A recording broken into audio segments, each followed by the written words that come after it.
Islamic scholar مفتی محمد یوسف تیبی حفظہ اللہ تعالی، فاضل Medina university. لفتحنا عليهم بركات من السماء والأرض ولكن كذبوا فأخذناهم بما كانوا يكسبون۔ اگر بستیوں والے ایمان لاتے، اللہ تعالیٰ سے ڈرتے، تو ہم ان پر زمین اور آسمان سے برکات نازل کرتے ہیں، لیکن انہوں نے اللہ تعالیٰ کی تکذیب کی، اللہ کو جھٹلایا، پھر ہم نے ان کی پکڑ کی، ان کے اعمال کی وجہ سے ان کو پکڑا، ان کو سزا دی۔ اگر وہ ایمان اور تقوی کا راستہ اختیار کرتے تو برکات کو حاصل کر لیتے۔ دوسرے مقام پر اللہ تعالیٰ فرماتے ہیں وَلَوْ أَنَّهُمْ أَقَامُوا التَّوْرَاةَ وَالْإِنْجِيلَ وَمَا أُنزِلَ إِلَيْهِم مِّن رَّبِّهِمْ، اگر یہ سابقہ قومیں تورات اور انجیل اور وہ چیزیں جو ان کی طرف بھیجی گئی تھیں ان کو قائم کرتے، نافذ کرتے، لَأَكَلُوا مِن فَوْقِهِمْ وَمِن تَحْتِ أَرْجُلِهِمْ، آسمان سے بھی کھانا اترتا، وسائل اترتے، زمین سے بھی نکلتے۔ تو ان دونوں آیات کا معنی یہ ہوا کہ برکات کے ختم ہونے کی وجہ، معیشت کے تنگ ہونے کی وجہ، فقیری کی لائن سے نیچے چلے جانے کی وجہ کیا ہے؟ اس کی وجہ اللہ تعالیٰ کی بغاوت ہے، رسول اللہ صلی اللہ علیہ وسلم کی باتوں کو نہ ماننا ہے۔ اگر لوگ مانیں، ان کی اطاعت کریں تو ایسا ہو نہیں سکتا، اس لیے کہ اسلام نے انسان کی ضروریات کا حساب لگاتے ہوئے جس رب نے اس کو پیدا کیا اسی نے اسلام بھیجا ہے، وہ اس کے تمام مسائل کا حل ہے۔ حکمران ہوں یا عوام ہوں، بیوروکریسی ہو، افسران ہو، کوئی بھی ہو، اگر وہ آسمان سے آنے والی ہدایت پر عمل کریں تو اللہ تبارک و تعالیٰ رزق وافر اور سب کے لیے نازل کرتا ہے۔ یہ کیفیت جو ہم دیکھ رہے ہیں یہ نہیں ہونی چاہیے۔ ہر زبان پر شکایت ہے، مہنگائی بہت ہو گئی، دیکھو چینی کا ریٹ کیا ہو گیا، دیکھو آٹے کا ریٹ کیا ہو گیا، دیکھو تیل کا ریٹ کیا ہو گیا۔ واقعتاً ایسے ہے، اور یہ صرف آپ کے ملک میں نہیں، سعودیہ میں بھی ہے، ایران میں بھی ہے، امریکہ میں بھی ہے، برطانیہ میں بھی ہے، پوری دنیا میں اگر آپ سرچ کریں نیٹ پر بیٹھ کر، یہ پوری دنیا میں بھاؤ چڑھ جانے کا یہ بہت بڑا رونا رویا جا رہا ہے۔ اس کے اسباب کیا ہیں؟ اس کے اسباب میں پہلا سبب یہ ہے کہ ہم نے اپنے رب سے کٹھی کر لی، اللہ تعالیٰ سے منقطع ہو گئے، رب ذوالجلال کی بات نہیں مانتے، اور اللہ تبارک و تعالیٰ کے قاعدے بالکل واضح قسم کے ہیں، یہ کرو گے تو یوں کروں گا، وہ کرو گے تو یہ کروں گا۔ اللہ تو فرماتے ہیں چوری کرو گے تو ہاتھ کٹے گا، قتل کرو گے تو قتل کر دیے جاؤ گے، لیکن نہ ہاتھ کٹتا ہے اور نہ اکثر اوقات قتل کیا جاتا ہے قاتل، کیونکہ باغ ڈور انسان کے ہاتھ میں ہے، اور جس چیز کی باغ ڈور رب ذوالجلال کے ہاتھ میں ہے اور وہ کہتا ہے یوں کرو گے تو میں یوں کروں گا، وہاں تو کوئی رکاوٹ ہی نہیں ہے، پھر وہ کر دیتا ہے۔ رسول اللہ صلی اللہ علیہ وسلم فرماتے ہیں، طبرانی وغیرہ میں ہے، فرمایا اے مہاجرین، 5 عیب، 5 کمزوریاں، 5 گناہ اگر آپ لوگوں میں آ گئے، اور میں اللہ تعالیٰ کی پناہ مانگتا ہوں کہ آپ لوگوں میں یہ چیزیں آئیں، اس کا بہت بڑا نقصان ہوگا۔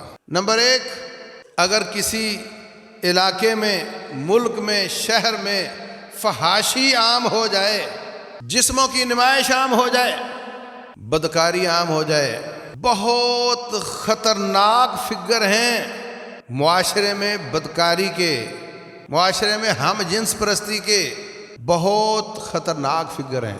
UN کی NGOز پیسہ خرچ کر رہی ہیں بدکاروں کا علاج کرنے کے لیے، بدکاری سے منع نہ کرو، ان کو جو بیماریاں آتی ہیں وہ اس کا ہم علاج کرتے ہیں، ان کو ڈانٹو نہیں، ان کو برا نہیں کہو، ان کو کرنے دو، علاج ہم مفت میں کریں گے، اور اوپر سے احسان چڑھائیں گے پاکستان پر کہ تمہارے ملک میں میڈیکیشن پر ہم نے اتنا پیسہ لگا دیا۔ رسول اللہ صلی اللہ علیہ وسلم فرماتے ہیں جس معاشرے میں بدکاری عام ہو جائے، اللہ تعالیٰ وہاں ایسی ایسی بیماریاں پیدا کرے گا جو اسلاف میں کسی نے دیکھی اور سنی نہیں تھی۔ اب آپ بتاؤ کہ آپ کی زندگی میں جب آپ کہتے ہو تنخواہ پوری نہیں ہوتی، اس میں میڈیکیشن کا خرچہ کتنا ہے، ادویات کے اخراجات کتنے ہیں، ہر شعبہ، ہر مد جس میں آپ پیسہ لگاتے ہیں، اگر آپ کی بساط میں نہیں ہے تو آپ پیچھے ہٹ جاتے ہیں۔ مثلا بچہ بڑے اسکول میں پڑھنا چاہتا ہے، آپ فیس نہیں دے سکتے، آپ اس کو کہیں گے بیٹے میں نہیں آپ کو پڑھا سکتا، ٹھیک ہے، علاج تو آپ نے کروانا ہے، اور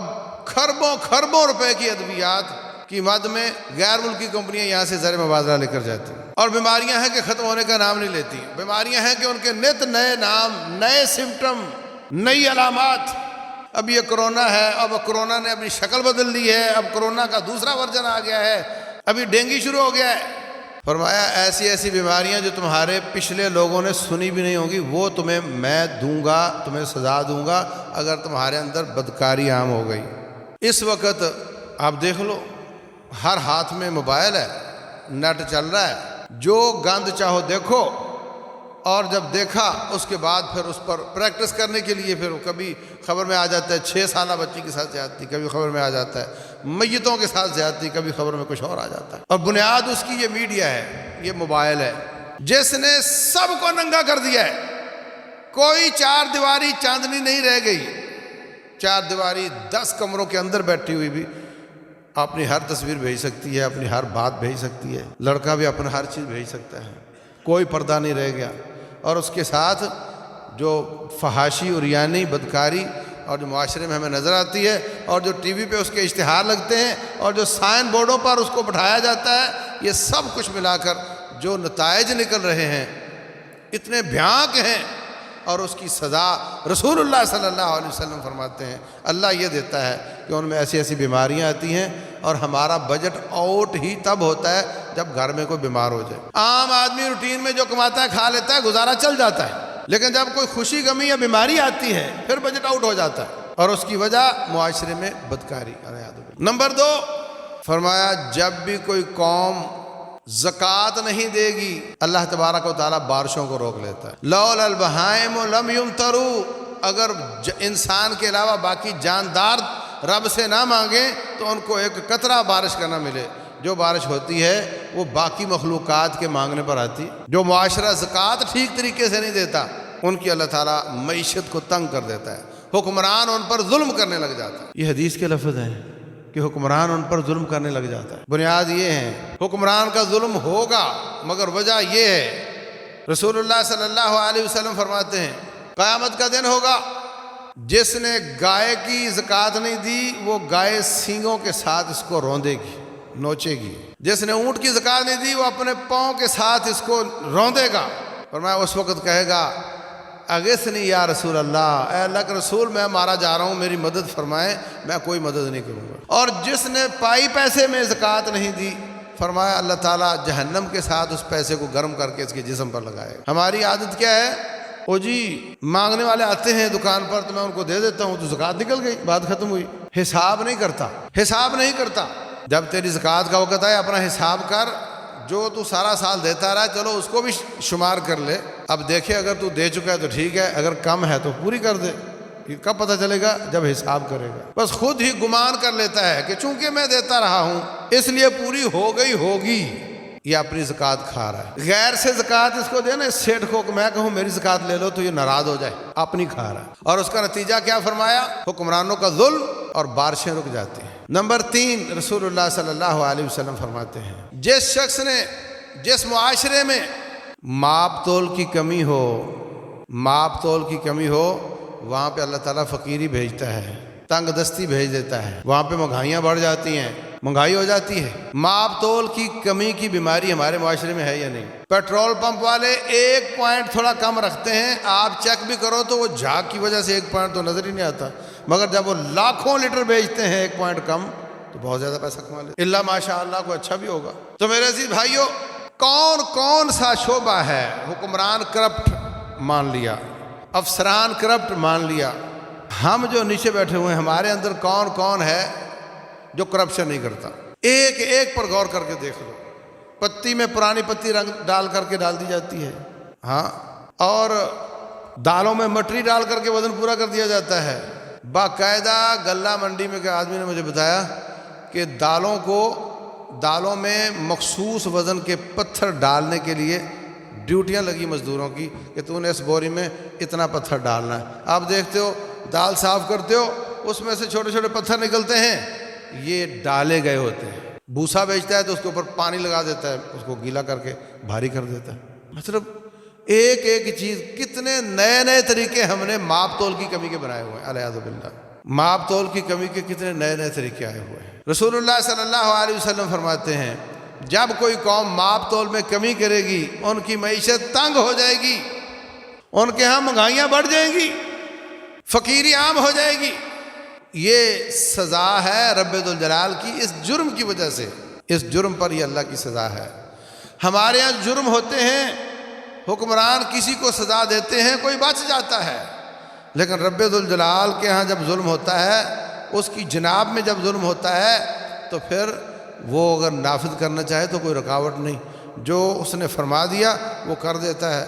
فرمایا وما اصابکم من مصیبت فبما کسبت ایدیکم ویعفو عن کثیر، جو بھی مصیبت آتی ہے وہ تمہارے ہاتھوں کی کمائی ہے، اور مت سمجھو کہ یہ ٹوٹل گناہوں کا خمیازہ ہے، وہ بہت زیادہ معاف کر کے بہت تھوڑے پر مواخذہ کرتا ہے اور تمہاری زبانیں باہر آ جاتی ہیں۔ زیادہ معاف کر کے تھوڑے سے پر مواخذہ کرتا ہے۔ اگر ہمارے ٹوٹل گناہوں پر مواخذہ کرے تو ہم دنیا میں رہ نہیں سکتے، ایک سیکنڈ نہیں رہ سکتے۔ فرمایا وَلَوْ يُؤَاخِذُ اللَّهُ النَّاسَ بِمَا كَسَبُوا، اگر رب ذوالجلال سارے گناہوں پر مواخذہ کرے، مَا تَرَكَ عَلَى ظَهْرِهَا مِن دَابَّةٍ، زمین پر کوئی روح والی چیز رہ نہیں سکتی۔ اس لیے یہ اس کی مہربانی ہے، وہ حلیم ہے، اللہ کی صفت حلیم ہے، فوراً سزا نہیں دیتا، برداشت کرتا ہے۔ اس لیے تھوڑے سے پر کچھ سزا دیتا ہے، سب پریشان حال ہو جاتے ہیں۔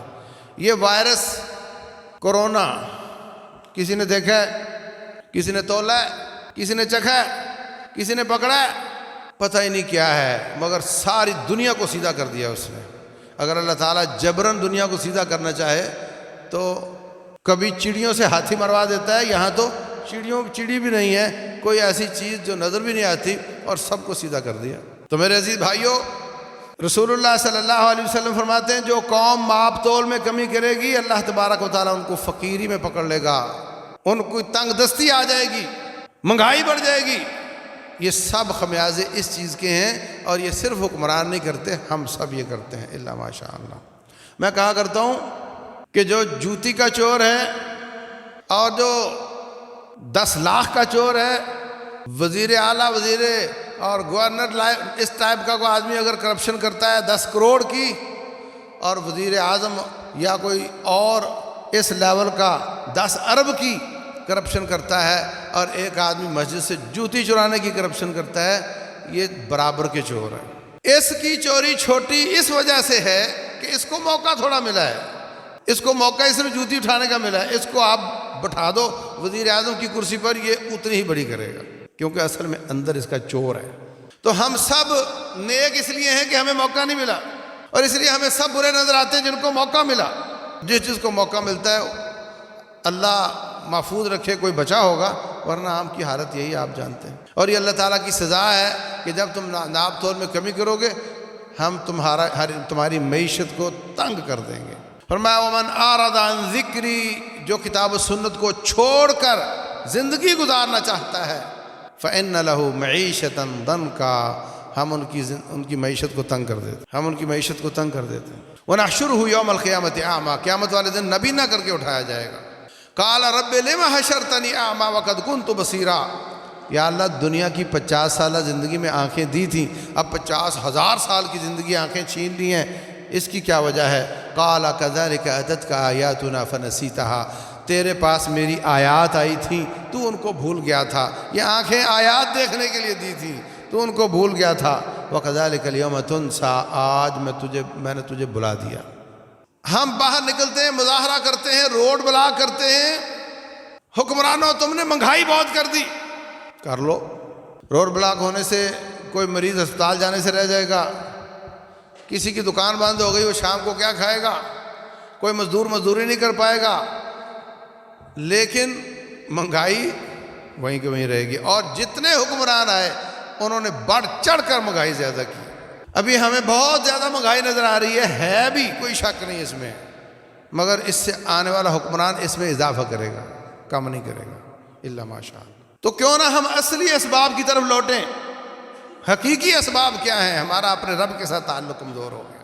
اللہ فرماتے ہیں وَلَوْ أَنَّهُمْ أَقَامُوا التَّوْرَاةَ وَالْإِنْجِيلَ وَمَا أُنزِلَ إِلَيْهِم مِّن رَّبِّهِمْ، عیسائی ہیں، یہودی ہیں، یہ آیت قرآن میں ہے، قرآن آ چکا ہے۔ اللہ فرماتے ہیں وہ اگر اپنے زمانے میں تورات اور انجیل کو قائم کر دیتے، اوپر سے بھی برکات آتی، نیچے سے بھی برکات آتی۔ آج ہم اگر رب ذوالجلال کے قرآن کو اپنا کانسٹیٹیوشن بنا لیں، اس کو اپنا قانون بنا لیں، رب کعبہ کی قسم ہے آج بھی آسمان سے برکات آئیں گی، نیچے سے بھی برکات آئیں گی۔ یہ اللہ تعالیٰ کا وعدہ ہے۔ ہر ملک کا قانون، اس کی ایک کاپی UN میں پڑی ہوتی ہے۔ جب UN کا چارٹر ملتا ہے، اقوام متحدہ کا جب کوئی ممبر بنتا ہے تو اپنے قانون کی ایک کتاب ان کو دیتا ہے۔ جب سعودی عرب ان کا ممبر بنا، انہوں نے کہا جی اپنے قانون کی کتاب دے دو، انہوں نے قرآن کا نسخہ پکڑ کے وہاں رکھ دیا۔ UN میں قرآن کا نسخہ پڑا ہوا ہے ان کا۔ ہزاروں کمزوریوں کے باوجود آج بھی وہاں اتنی برکتیں ہیں، اتنا امن ہے، اور اس کی وجہ رب کا وعدہ ہے۔ آپ کا بچہ، 2 بچے ہوں، ایک بچہ آپ کی اطاعت کرتا ہو، ہر بات مانتا ہو، کاروبار میں بھی تعاون کرتا ہو، جسمانی طور پہ بھی آپ کا پورا خیال رکھتا ہو، اور دوسرا بچہ بالکل نہ کرتا ہو، توجہ ہی نہ کرے، آوارہ ہو، نہ کاروبار میں تعاون کرے، نہ گھر میں تعاون کرے، تو دونوں پیسے مانگنے کے لیے آئے، کس کو دو گے؟ ہاں، وہ کہے ابو میں بڑا پریشان، میری حالت خراب، مجھے بہت پیسے کی ضرورت ہے۔ جو آوارہ ہے آپ اس کو پھر بھی نہیں دیتے، آپ کہتے ہو نہیں جا تو آوارگی کر، یہ میرا بچہ بات مانتا ہے، اس کو میں دوں گا، تو میری بات نہیں مانتا۔ اور کتنے لوگ ان کو اپنی جائیداد سے آگ کر دیتے ہیں، حالانکہ آگ کرنے کا تصور اسلام میں نہیں ہے، کہ یہ نافرمان ہے، اس کو میں کوئی پیسہ مرنے کے بعد بھی نہیں دینا چاہتا، یہ میری بات نہیں مانتا۔ تیرے اور تیرے بچے کے بیچ میں تعلق باپ بیٹے کا ہے، انسان کا انسان کے ساتھ ہے، اور تیرا اور تیرے رب کے ساتھ تعلق بندے اور رب کا ہے، غلام اور آقا کا ہے۔ جب تو اس کی بغاوت کرے گا تو تجھے وہ کیا دے گا؟ شکر کا روٹی چل رہی تھی، وہ حلیم ہے، روٹی بند نہیں کرتا، ورنہ نہ جانے ہم روٹی کے لائق ہیں یا نہیں، وہ روٹی بند نہیں کرتا۔ اللہ فرماتے ہیں وَكُلُّ شَيْءٍ عِندَهُ بِمِقْدَارٍ، ہر چیز میری پوری مقدار کے ساتھ ہوتی ہے، ناپ تول کے ساتھ ہوتی ہے، ضرورت کے مطابق ہوتی ہے۔ رب ذوالجلال والاکرام فرماتے ہیں وَإِن مِّن شَيْءٍ إِلَّا عِندَنَا خَزَائِنُهُ، ہر چیز کے خزانے بھرے پڑے میرے پاس۔ وَمَا نُنَزِّلُهُ إِلَّا بِقَدَرٍ مَعْلُوم، مگر ہم ان کو نازل کرتے ہیں تمہارے مطابق، تمہاری تعداد کے مطابق، تمہاری ضروریات کے مطابق، یا تمہارے رویے کے مطابق۔ اور اللہ تبارک و تعالی سب کے لیے رزق نازل کرتا ہے، کافر کو بھی وہ دیتا ہے، باغی کو، نعوذ باللہ رب کو گالیاں دے، اللہ اس کی روٹی بند نہیں کرتا۔ اور یہ جو مصیبت اتری ہوئی ہے کہ غریب کہہ رہا ہے کھاؤں کہاں سے، اور امیر کہتا ہے آج کار کے پیسے جمع کروائے تو 6 مہینے کے بعد ملتی ہے، اتنی شارٹیج ہے کاروں کی۔ جب غربت عام ہو تو لوگوں کو کاریں بیچ دینی چاہیے کہ میں کار کیسے چلاؤں، میرے پاس تو پیسہ ہی کوئی نہیں، میں غریب ہوں۔ لیکن نہیں، ایسا نہیں ہے، کاروں کی اتنی ڈیمانڈ ہے کہ اگر آج نئی کار کے آج پیسے جمع کرو تو 6 مہینے لگ جائیں گے آپ کو کار ملنے پر، موٹر سائیکل ملنے پر 3 مہینے لگ جاتے ہیں، اتنی شارٹیج ہے، اتنا پیسہ لوگوں کے پاس۔ تو یہ کیا ہے کہ بعض لوگوں کے پاس اتنا زیادہ پیسہ ہے کہ کاریں شارٹ ہو رہی ہیں، حالانکہ کار تو کوئی ضروریات زندگی اس آٹا دال کی طرح تو نہیں ہے، اور کچھ لوگ بیچارے اپنی روٹی سے تنگ ہیں۔ اس کی کیا وجہ ہے؟ اس کی وجہ ہے اللہ کی بغاوت، سود کی معیشت۔ لوگ روڈ پر کھڑے ہو کر کہتے ہیں جی میں گھر سے آیا تھا مزدوری کرنے، مجھے کوئی لے کر نہیں گیا، یہ میرے پاس بیلچا ہے، دیہڑی نہیں لگی، پیسے دے دو۔ دیکھا کبھی یہ دیہڑی کیوں نہیں لگتی؟ ہو سکتا ہے جھوٹ بول رہا ہو، گیا ہی نہ ہو کہیں، ہو سکتا ہے واقعتاً اس کی دیہڑی نہ لگی ہو۔ کیوں نہیں لگتی؟ اس کی وجہ سودی معیشت۔ اللہ اکبر۔ میں اس طرف دوبارہ آتا ہوں، پہلے وہ چیزیں پوری کر لیں۔ کتنی چیزیں ہو گئی تھیں؟ چوتھی چیز فرمایا جب کوئی قوم اللہ کے ساتھ کیے ہوئے معاہدے یا آپس میں کیے ہوئے وعدے پورے نہ کرے تو اللہ تبارک و تعالیٰ ان پر دشمن کو مسلط کر دیتا ہے۔ آج مہنگائی کا بہت بڑا سبب دشمن کا تسلط ہے، اگرچہ آپ کو احساس نہیں ہے۔ قرضے لیتی ہیں حکومتیں ترقیاتی کاموں کے لیے، وہ قرضے سود کے ساتھ واپس کرنے ہوتے ہیں، ترقیاتی کاموں کے ساتھ ووٹ حاصل کرنے ہوتے ہیں۔ عوام کی بھلائی دوسری ترجیح ہے، اپنا ووٹ کھڑا کرنا پہلی ترجیح ہوتی ہے۔ اور 5 سال کسی نے رہنا تو آخری سال میں پھر ترقیاتی کام کرواتا ہے۔ تاکہ مجھے یاد رکھو کہ میں نے یہ کیا، ووٹ مجھے دینا ہے۔ تو میرے عزیز بھائیوں، یہ جو ورلڈ بینک اور IMF اور دوسرے تیسرے قرضے دیتے ہیں، یہ ساتھ ساتھ گلا بھی دباتے ہیں، یہ نہیں کر سکتا، وہ نہیں کر سکتا، تیرے ملک میں نکلی ہوئی معدنیات، پیٹرول وغیرہ تم نہیں نکال سکتے اس لیے کہ تم مقروض ہو، میں نہیں نکالنے دیتا۔ تم روپے کو ڈی ویلیو کرو، ڈالر کو مہنگا کرو، کیونکہ تم مقروض ہو، میرا حکم ہے۔ اور جب روپیہ نیچے جاتا ہے تو مہنگائی خود ہی ہو جاتی ہے۔ جب 1000 روپے کی ایک چیز آتی ہے تو جب 1800 کا ہو گیا تو وہ چیز 1200 کی ہو جائے گی۔ تو بہت بڑی وجہ کرنسی کی ڈیویلیویشن، انفلیشن ہے، اور اس کی وجہ ظالم کا تسلط ہے، کفر کا تسلط ہے۔ ہم آزاد ضرور ہیں، 14 اگست کو مناتے ہیں، مگر معیشت کے حساب سے ہم غلام ہیں، اور کافروں کے غلامی کے کئی جال ہیں، ان میں سے بہت بڑا جال اس وقت معیشت کا ہے۔ وہ معیشت کے حساب سے غلام بناتے ہیں اور پھر اپنے مرضی کے فیصلے کرواتے ہیں، فلاں جماعت کو کالا دم کر دو، فلاں جماعت کو جیل میں ڈال دو، اتنی بے حیائی عام کر دو، اتنا سود عام کر دو، اتنے غلط سلط قانون بنا دو۔ ہماری NGOز کو ریلیف دینے کے لیے، ہمارے لیے کام کرنے والے لوگوں کو سزاؤں سے بچانے کے لیے یہ قانون پاس کرو۔ وہ سارے کام کرواتے ہیں اس لیے کہ وہ ان کا تسلط ہے، اور اس کی وجہ کیا ہے؟ فرمایا جب کوئی قوم معاہدے اور وعدے خلافی کرنے لگ جائے، معاہدوں میں غداری شروع کر دے، اللہ تعالیٰ دشمن کو مسلط کر دے۔ اور 5ویں چیز فرمایا جب حکمران کتاب اللہ کے ساتھ فیصلے نہ کریں، جب حکمران اللہ کی کتاب کے ساتھ فیصلے نہ کریں، اللہ تبارک و تعالیٰ ان کے آپس میں چپکل شروع کروا دیتا ہے، آپس میں لڑائیاں شروع ہو جاتی ہیں، جماعتوں سے، برادریوں سے، آپس میں عوام حکومت سے، حکومت عوام سے، گولی چلتی ہے، لوگ مرتے ہیں۔ ایسا ہو رہا ہے نہیں ہو رہا؟ فرمایا جب کوئی حکمران اللہ کی کتاب کے مطابق فیصلے نہ کرے، اس کو قانون نہ بنائے، اس کی مخالفت میں فیصلے ہوتے ہوں، پھر اللہ تبارک و تعالیٰ ان کے بیچ میں جھگڑے، لڑائیاں، عداوتیں، دشمنیاں، بغاوتیں یہ شروع کروا دیتا ہے، اور یہ ساری چیزیں رب کی سزا کا حصہ ہیں۔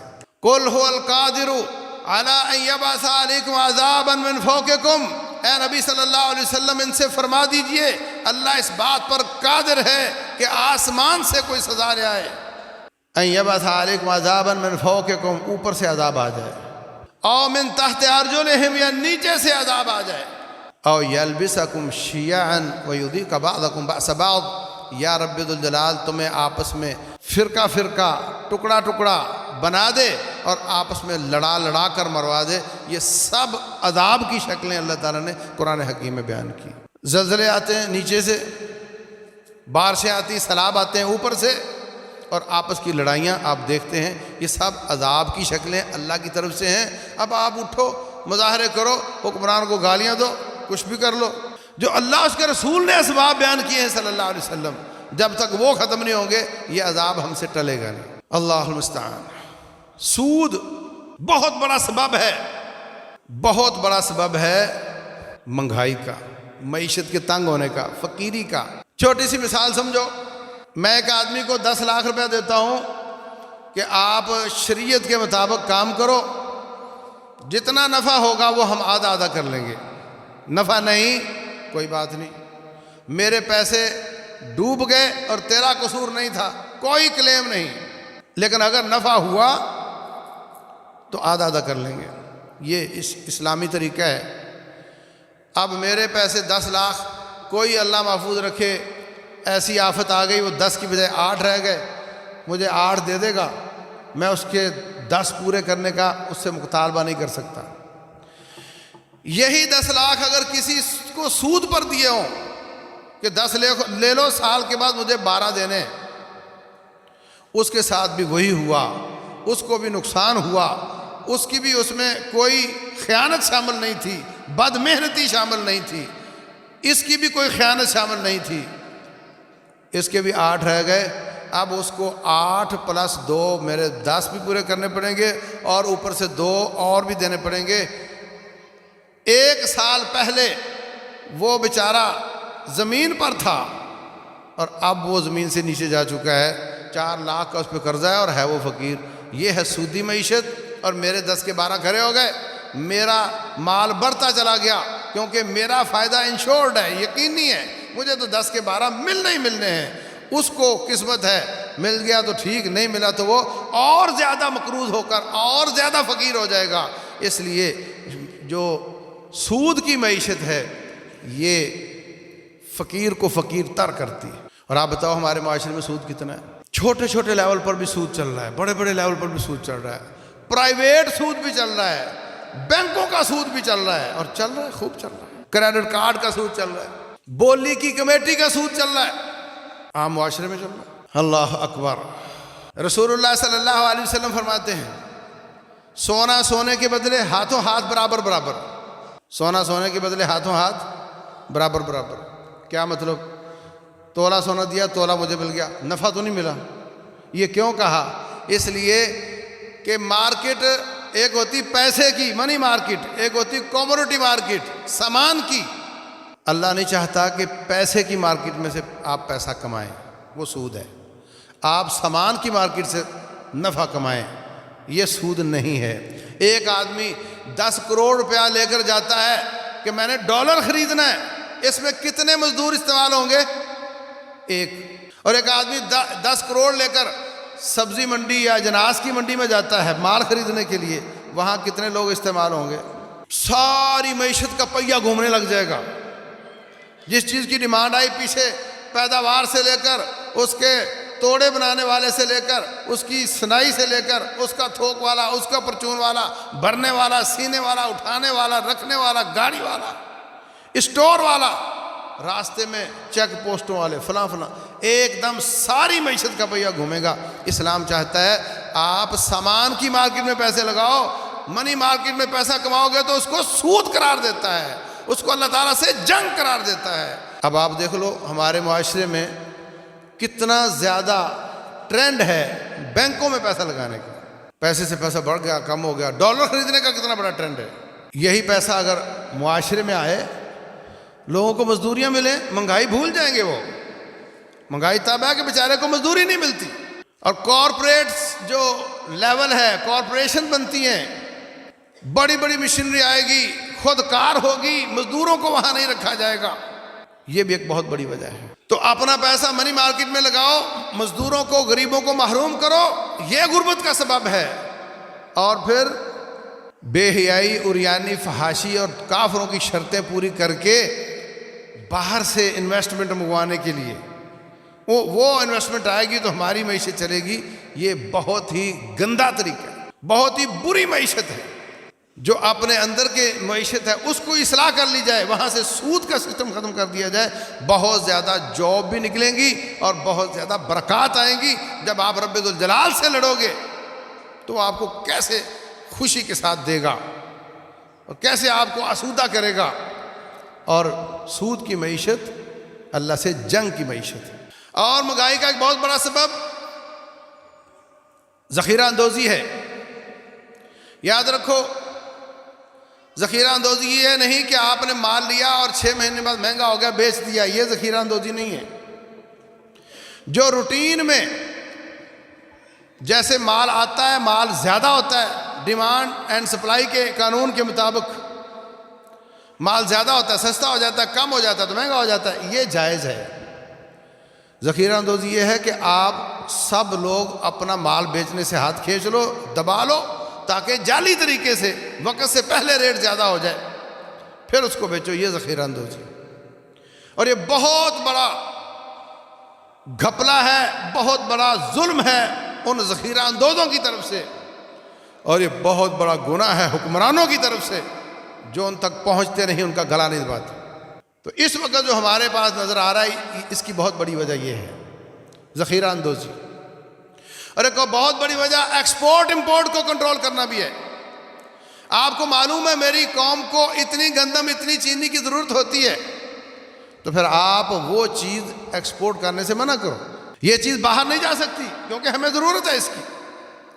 باہر دنیا میں ان کو ضرورت ہے، وہ اچھا ریٹ دے رہے ہیں، ہر تاجر چاہتا ہے میں بھیج دوں تاکہ زیادہ کما لوں، مگر آپ ان کو منع کرو کہ آپ نہیں بھیج سکتے کیونکہ ملک کو ضرورت ہے.